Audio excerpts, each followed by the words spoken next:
தெலங்கானா முதலமைச்சர் ரேவந்த் ரெட்டியுடன் தமிழக நகராட்சி நிர்வாகத்துறை அமைச்சர் KN நேரு சந்திப்பு.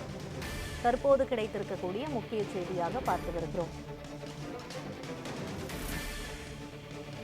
டெல்லி துக்ளக் சாலையில் உள்ள தெலங்கானா முதலமைச்சரின் அதிகாரப்பூர்வ இடத்தில் இந்த சந்திப்பானது நடைபெற்றிருக்கிறது. அமைச்சர் KN நேரு தெலங்கானா முதல்வருடன் சந்திப்பு. டெல்லி துக்ளக் சாலையில் உள்ள தெலங்கானா முதலமைச்சரின் அதிகாரப்பூர்வ இல்லத்தில் இந்த சந்திப்பானது நடைபெற்றிருக்கிறது. தற்போது கிடைத்திருக்கக்கூடிய முக்கிய செய்தியாக பார்த்து வருகிறோம். தெலங்கானா முதலமைச்சர் ரேவந்த் ரெட்டியுடன் தமிழக நகராட்சி நிர்வாகத்துறை அமைச்சர் KN நேரு சந்திப்பு. தெலங்கானா முதலமைச்சர் ரேவந்த் ரெட்டியை அமைச்சர் KN நேரு சந்தித்திருக்கிறார். டெல்லி துக்ளக் சாலையில் உள்ள தெலுங்கானா முதலமைச்சரின் அதிகாரப்பூர்வ இல்லத்தில் இந்த சந்திப்பானது நடைபெற்றிருக்கிறது.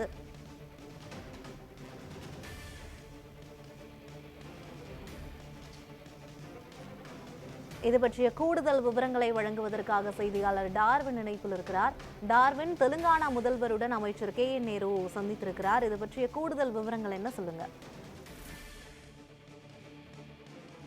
இந்தியாவில் தொகுதி மறுசீரமைப்பு உடைய அந்த நடவடிக்கை என்பது 2026ஆம் ஆண்டு தொடங்குவதாக ஒரு சமீட்சை என்பது இருந்து கொண்டிருக்கிறது. இதன் அடிப்படையில் தான் தற்போது தென் மாநிலங்களுக்கு இந்த தொகுதி மறுவரை செய்யப்பட்டால் அதில் பல்வேறு இழப்புகள், அதாவது தொகுதி குறைவதற்கான வாய்ப்பு இருக்கிறது. ஒருவேளை தொகுதி அதிகரித்தாலும் அது மக்கள் தொகையின் அடிப்படையில் அவர்கள் தொகுதி மறையறை என்பது பண்ணினால் அது தென் மாநிலங்களுக்கு மிகுந்த பாதிப்பை ஏற்படுத்தும் என்பதுதான் ஒரு நோக்கமாக, ஒரு விஷயமாக இருக்கிறது. இதன் அடிப்படையில் தான் தற்போது தொகுதி மறுசீரமைப்பினால் ஏற்படக்கூடிய பாதிப்புகளை குறித்து ஆராய்வதற்காக வரக்கூடிய 22ஆம் தேதி சென்னையில் ஒரு கூட்டு நடவடிக்கை குழு என்பது ஏற்பாடு செய்யப்பட்டிருக்கிறது. அதில் தெலுங்கானா முதல்வர் ரேவந்த் ரெட்டியை பங்கேற்பதற்காக அழைப்பு என்பது விடுக்கப்பட்டிருக்கிறது. தமிழ்நாடு முதலமைச்சர் சார்பில் தற்போது தமிழ்நாடுடைய நகராட்சி நிர்வாகத்துறை அமைச்சரான KN நேரு டெல்லி வந்து நேரடியாக தெலுங்கானா முதல்வரை சந்தித்து அந்த அழைப்பை அவர் விடுக்க இருக்கிறார். குறிப்பாக பார்த்தோம்னா 2026ஆம் ஆண்டுக்கு பின் மேற்கொள்ளப்படும் இந்த மக்கள் தொகை கணக்கெடுப்பின் அடிப்படையில்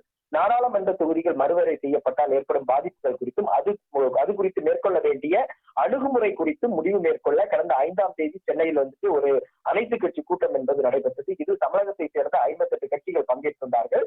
அந்த கூட்டத்தை பொறுத்தவரைக்கும் தொகுதி மறுசீரமைப்புக்கு எதிராக முக்கிய தீர்மானங்கள் என்பது நிறைவேற்றப்பட்டு குறிப்பாக இப்பிரச்சனையால் பாதிக்கப்படக்கூடிய மாநிலங்களினுடைய கட்சிகளில் முக்கிய பிரதிநிதிகளுக்கு அழைப்பு விடுக்க வேண்டும். அவர்களை இந்த அனைத்து கட்சி கூட்டத்திற்கும் தென் மாநிலத்தில் உள்ள நடக்க இருக்கக்கூடிய இந்த தொகுதி மறுசீரமைப்பு தொடர்பான பாதிப்புகள் தொடர்பான ஆராய்வதற்கான அந்த குழு கூட்டத்திற்கு அழைப்பு விடுக்க வேண்டும் என்று ஒரு முடிவு செய்யப்பட்டது. அதன் அடிப்படையில் தான் ஒவ்வொரு மாநிலமாக சென்று முக்கிய கட்சிகளுடைய தலைவர்கள் அதே போன்று முதல்வர்களை சந்திக்க ஏற்பாடு செய்யப்பட்டிருந்தது. அதன் அடிப்படையில் ஏற்கனவே ஒடிசாவுடைய முன்னாள் முதல்வரான நவீன் பட்நாயக்கை தமிழகத்தினுடைய அமைச்சரான TRP ராஜா, அதே போன்று MP-யான தயாநிதிமாறன் ஆகியோர் சந்தித்து அழைப்பு விடுத்திருந்தார்கள்.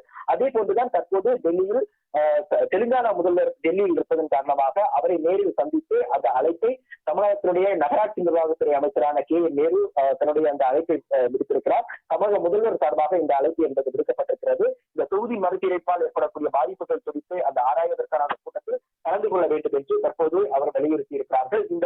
இந்த சந்திப்பின் போது அவருடன் தமிழகத்துடைய எம்பிக்களான கனிமொழி, ராசா, தங்க தமிழ்ச்செல்வன், அருண் நேரு உள்ளிட்டவரும் இடம்பெற்றிருந்தார்கள் என்பது குறிப்பிடத்தக்கது. விவரங்களுக்கு நன்றி டார்வின்.